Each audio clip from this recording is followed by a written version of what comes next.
Muy, pero muy buenos días.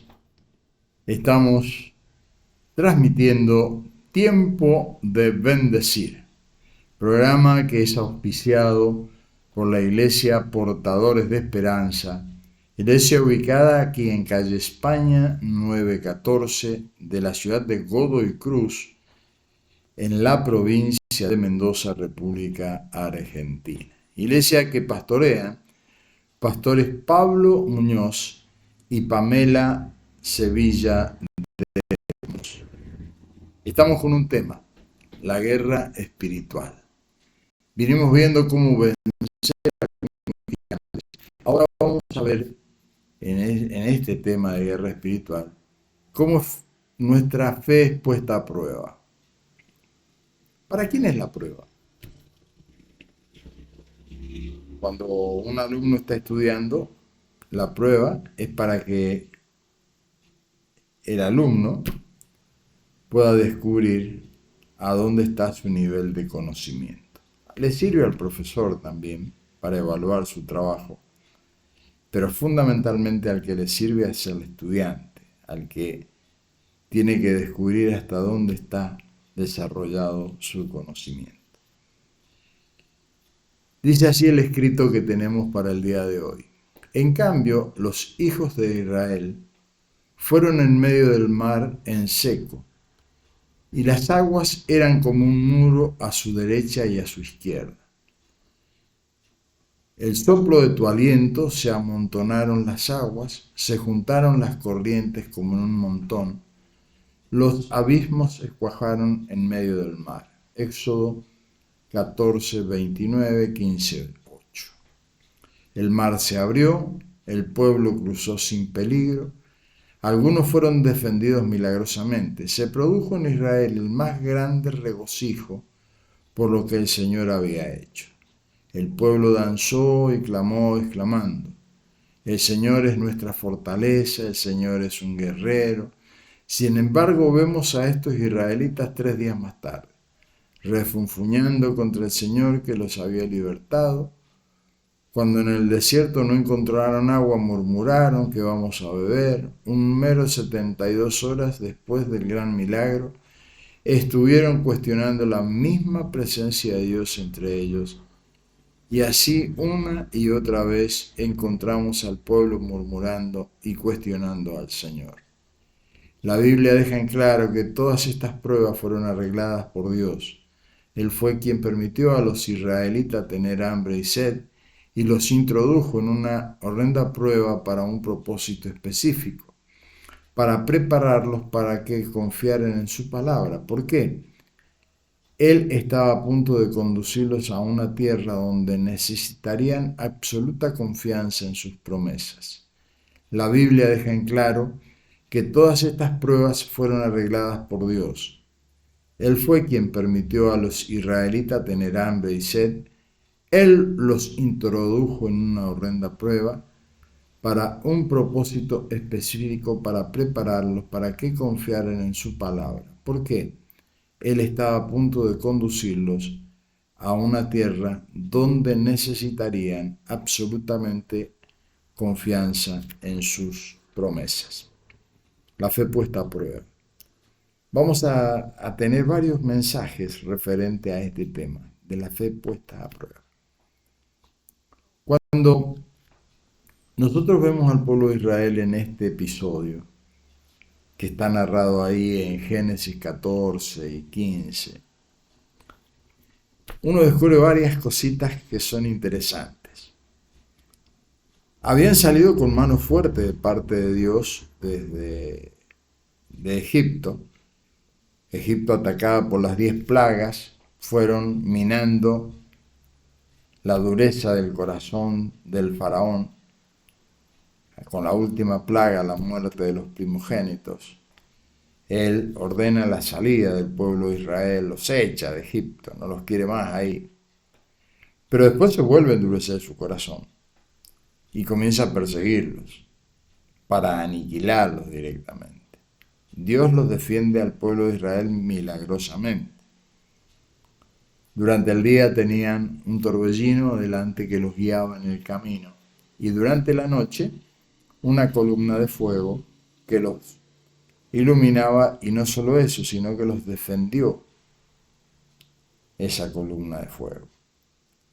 Ahora, cuando estuvieron frente al Mar Rojo, llegaron a un valle que se llama el Valle de Baal-Zephón, que se traduce Valle del Encierro. En ese lugar estuvieron los israelitas,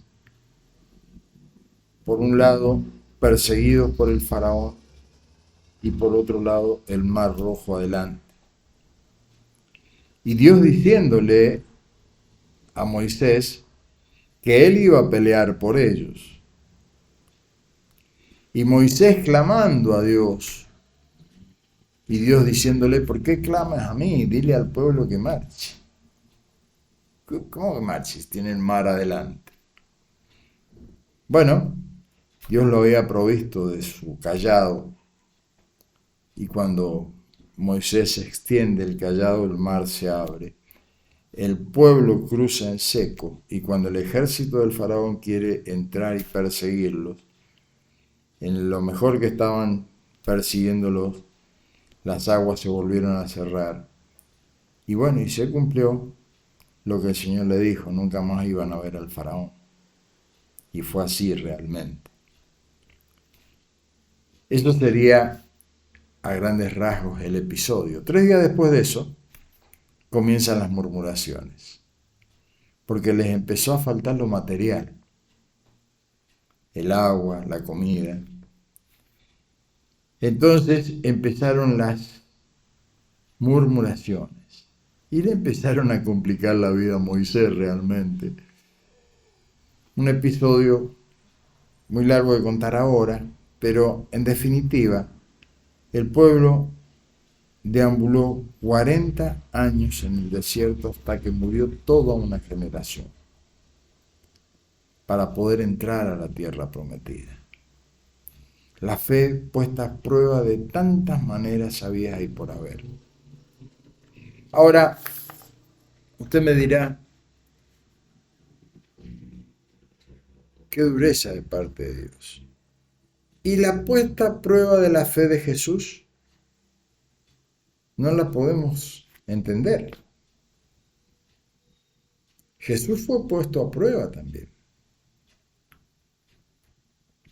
Pero usted me dirá: ¿y cómo? Si él era el Hijo de Dios. Sí, era el Hijo de Dios. Venía a manifestarse Dios en él, pero sujetándose al hecho de que era esencialmente hombre y esencialmente Dios. Y como esencialmente hombre, todas las cosas que hizo, las hizo como hombre. Y nos dice la Escritura que Jesús fue tentado en todo. ¿En qué fue tentado? En todo. Su fe fue puesta a prueba en todo.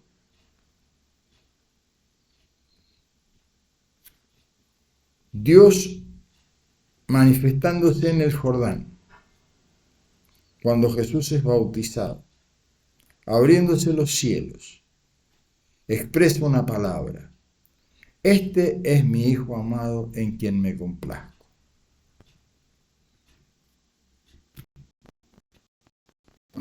El había dicho: tú me tendrías que bautizar a mí. Y Jesús le dijo: no, tenemos que cumplir toda justicia. Porque el ministerio de Juan el Bautista, que era un profeta de Dios,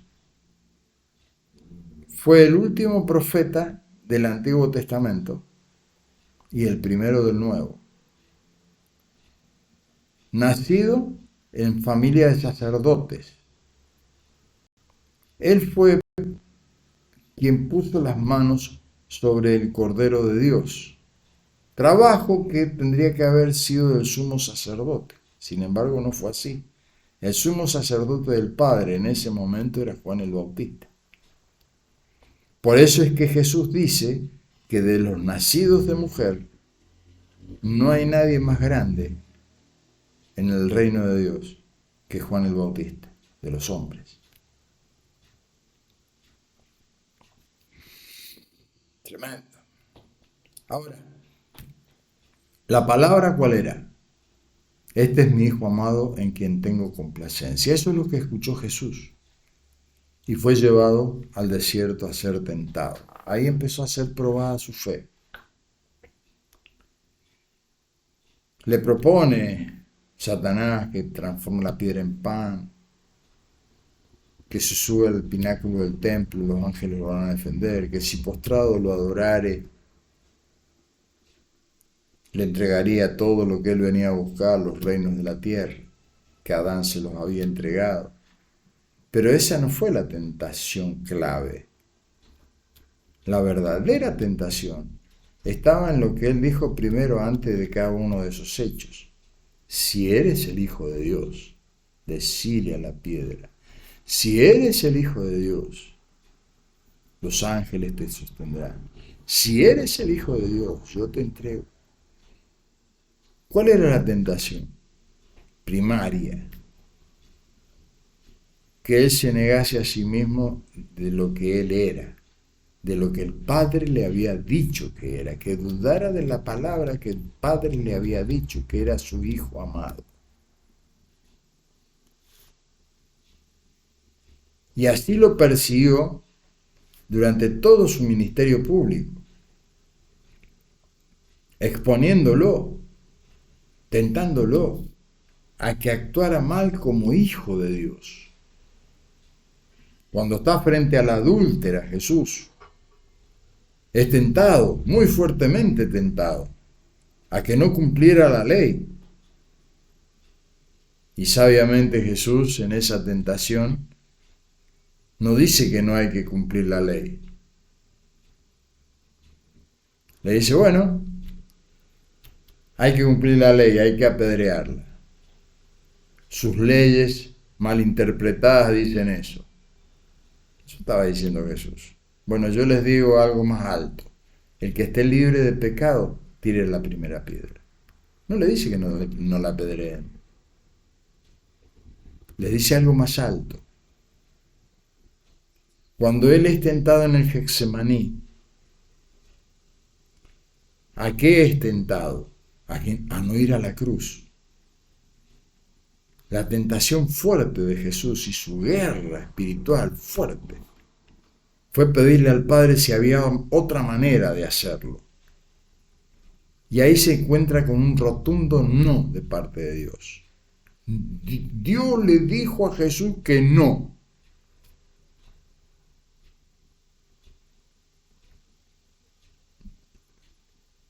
Una mayor prueba que esa. Tremenda prueba en la cruz. En estas 3 horas de oscuridad. Tremenda prueba. Cuando él siente el abandono del Padre. Porque la transferencia del pecado de la humanidad estaba siendo puesta sobre él. Estaba siendo constituido en pecado por nosotros. Y siente el abandono del Padre. Tremenda prueba de su fe. Tremenda victoria de su fe. Cuando resucita de los muertos y vence la muerte. ¿Cuál fue el premio? La victoria final. Resucitar, vencer la muerte, para lo que había venido. El pueblo de Israel tenía que llegar a la tierra prometida y llegó. Pudieron cruzar el Jordán, como habían cruzado el Mar Muerto, cuasi milagrosamente. Ahora, ¿cómo es nuestra vida? ¿Será puesta a prueba nuestra fe? ¿Qué piensa usted? Por supuesto que sí. Porque tenemos que aprender a hacer uso de una herramienta tan poderosa como es el don de la fe. Que es el único don de Dios que está depositada en todos sus hijos. Todo hijo de Dios recibe la fe de Jesucristo. ¿Para qué? Para usarla. Ahora, ¿quién me va a enseñar a usarla?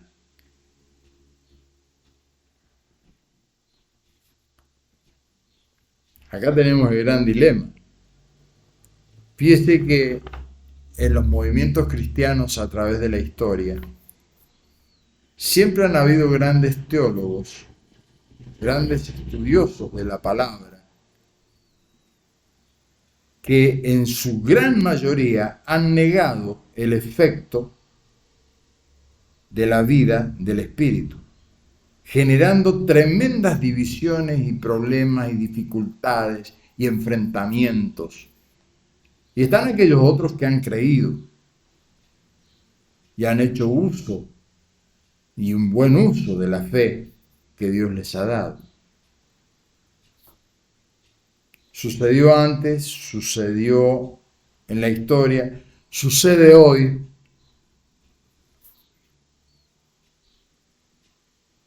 No puedo entender yo, como hijo de Dios, cómo puede haber personas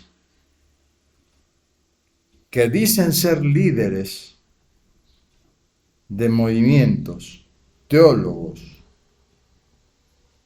y que puedan estar creyendo el mensaje de los muertos y de los tartistas, y decir que eso viene del cielo.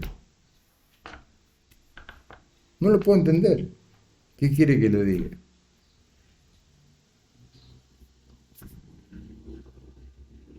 O leí mal la Biblia o verdaderamente no he creído, si hago uso de esas cosas.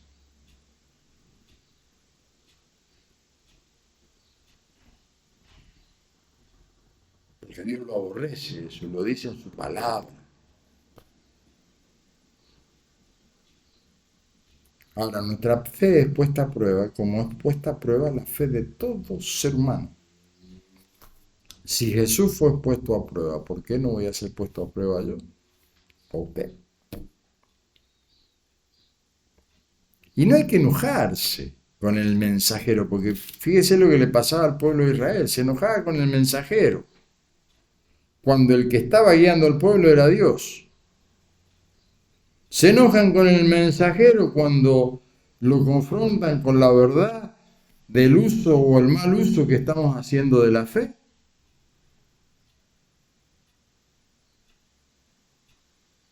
Y se enojan con el mensajero.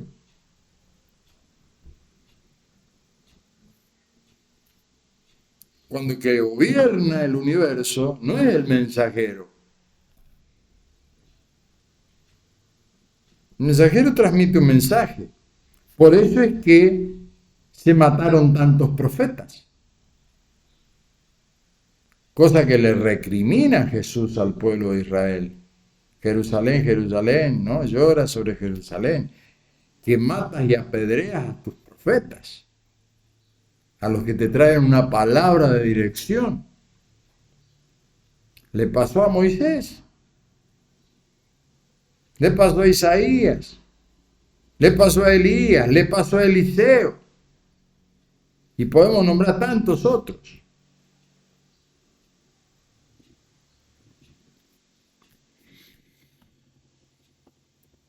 ¿De qué lado queremos estar? Es una decisión del corazón de cada uno. En la total libertad que me da Dios. O quiero estar a favor del bendito mensaje que viene del cielo, de parte de Dios, que Dios quiere formar en nosotros otro semejante a Jesucristo. O estoy con el otro mensaje que desde el reino de las tinieblas, el homicida de nuestras almas, quiere formar en nosotros otro homicida semejante a él, aborreciendo lo que es la raza humana, aborreciendo a los pueblos, aborreciendo a los ancianos, aborreciendo a los niños, despojando a los pobres de la única oportunidad que puedan tener de recomponer sus vidas, enseñándoles a odiar de tal manera que el otro no puede pensar, el otro no puede hablar, el otro no puede opinar. Y si opina distinto a mí, hay que matarlo igual que si fuera una cucaracha o un virus. Ese es el espíritu del anticristo. Escoge tú, dice el Señor. Pero no me digas que eso proviene del cielo. Viene, sí, de un lugar celestial, de huestes espirituales de maldad, de gobernadores de las tinieblas, de hacedores de maldad, como dice el apóstol Pablo. Esa es la lucha que tenemos. Y nuestra fe en el medio puesta a prueba. ¿Para dónde nos vamos a inclinar? ¿Qué voy a decidir creer? Porque está en mi decisión, está en su decisión. Es tiempo de bendecir. Estamos transmitiendo desde la ciudad de Godoy Cruz, en la República Argentina, barrio Palumbo, y nuestra iglesia ubicada en España 914. Iglesia Portadores de Esperanza. El domingo, 11 de la mañana, tenemos nuestra reunión de culto. Le invitamos que usted pueda asistir, pueda estar compartiendo con nosotros un mensaje de fe, de esperanza, de amor y compartiendo la vida en comunión, que esto es maravilloso. Vamos del amor fraternal a la perfección del amor de Dios. Hay que alcanzarlo, hay que dejarse amar y hay que decidirse amar.